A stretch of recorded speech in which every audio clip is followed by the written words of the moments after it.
Hi, it's Mark out here with you today at the Old Fort Gun Club. I'm going to be talking to you today about a procedure that if you've been shooting any time at all, you look into training videos and articles, you've no doubt either read or heard the expression tap, rack, bang. What that refers to is taking your firearm, if there is a click instead of a bang when you're shooting, tapping your magazine to make sure it's seated, racking the slide to seat a new round and to eject the one that didn't fire, and then bang, firing, tap, rack, bang. Obviously there's a lot going on around me here on both sides and over behind me over here. Try not to let that distract you. But tap, rack, bang is a clearing procedure. And by the way, you have to forgive this sweat running down my face. It is hot. It is bright outside. I'm wearing the sunglasses because it's better than an eternal squint while I'm doing this. So please, I hope that none of that distracts you too much. But tap, rack, and bang is a procedure. It's a clearing procedure is what it is. What's a little bit disturbing about it is the way that it's shown and the way that it's presented, even by very experienced gunners. Some mistakes that are actually made with it, that if you're on a range training, which most of us do it that way, or we're on some land somewhere, we're training either by ourselves or with other people. If you're on a live fire range with a range safety officer, when you are firing and you get a, by the way, this is cleared with no magazine, when you're firing and you get a click instead of a bang, any range safety officer that's worth being out there is going to tell you to keep your gun pointed downrange for about 10 seconds. That's in case there's a delayed explosion in the primer. That's a well-known safety rule on ranges. However, if you're training tap, rack, bang insofar as shooting your gun under maybe a life-threatening scenario, you're training by yourself like I am in this bay right here, and you want to be able to move quickly but still not violate that safety procedure of doing something with your gun that's dangerous, waiting to see if a primer might explode. The way that I see over and over again, and this is by experienced gunners, this is by organizations that sell guns and have blogs and are very experienced, and the way I keep seeing tap, rack, and bang, I'm going to show you some of the ways I keep seeing it presented, and just point out to you that no matter who you're learning something from online, no matter what their experience is, no matter where they've been, military, police, whatever they are, understand that people very experienced may be showing you something. Just make sure it makes sense for everything you're trying to do. So for most of us, we're out at the range, we want to train. We know that if we get a click when we're shooting, that might mean that primer is going to explode in delayed fashion. So if we want to hold our gun downrange and keep it pointed downrange for a few seconds, that's a safe thing to do. On the other hand, if you're trying to train to enable your firearm in case something goes wrong in a life-threatening scenario, you don't want to wait that long. So here's the way I see tap, rack, and bang often referred to in people that are instructing in how to do it. Somebody's firing, they get a click, and at that point they tell them, or they demonstrate bringing the gun back to this position, actually pointing it up in the air. I've seen this over and over and over again. Tapping the magazine, reaching over the gun to rack the slide, and then getting back on target.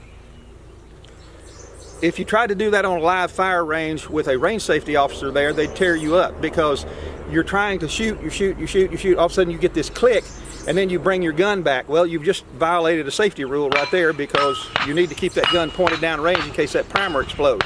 After a few seconds, you can do something with it, but it should be left pointed down range. Again, on the other hand, you're out shooting by yourself in a bay like this.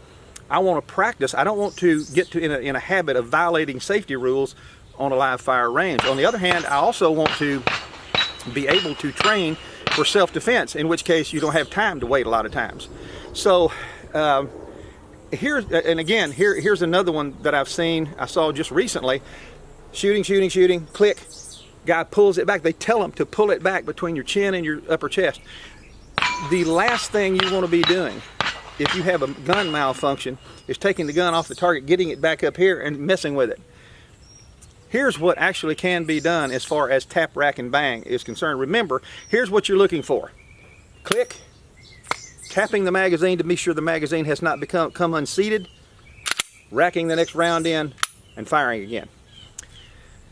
So in order to do that without you going astray of your self-defense goals or developing habits that would violate range safety rules, let me show you how you can tap, rack, and bang and do it in a truly training fashion where you're not going astray of what might be happening in a life-threatening scenario.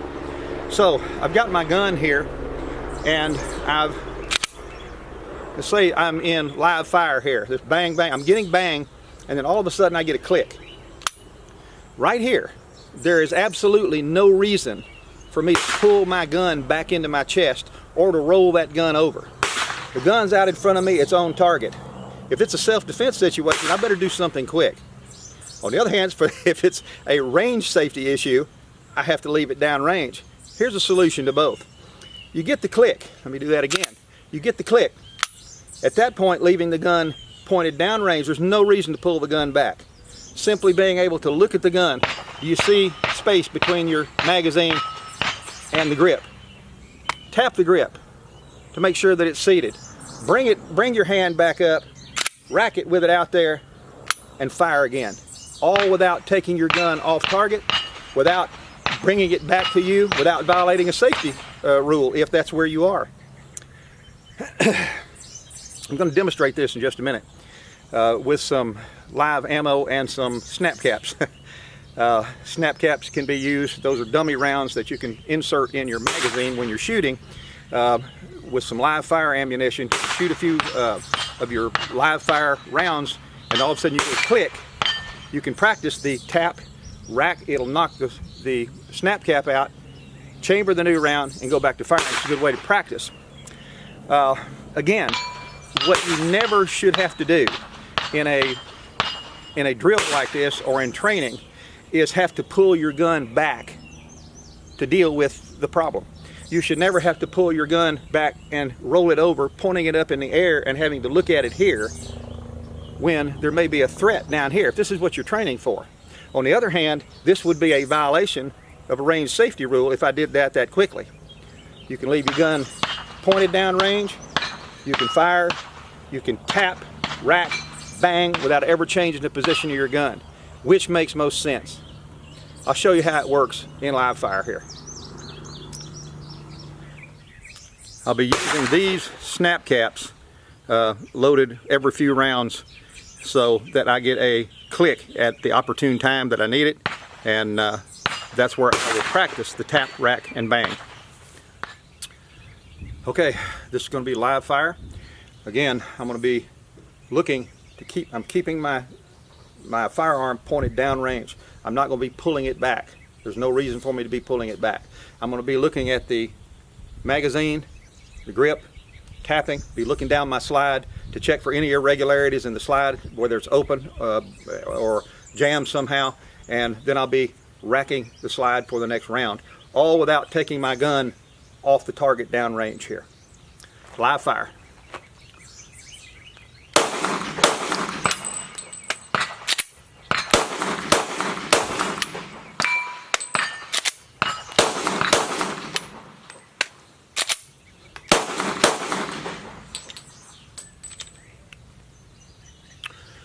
All of that without foregoing your safety rules, all that without foregoing your self-defense training, and all that while being able to not only tap, rack, and bang to make sure your magazine's seated, but being able to check your firearm out in critical areas without ever taking your gun off the target. And here it is from the perspective of a GoPro.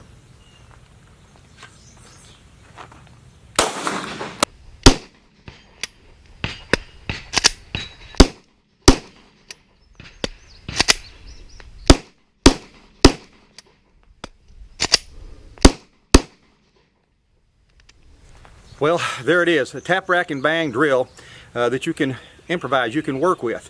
You can take what you see online and see the reasons for it and all of that, but you can do things in a way sometimes that make a whole lot more sense.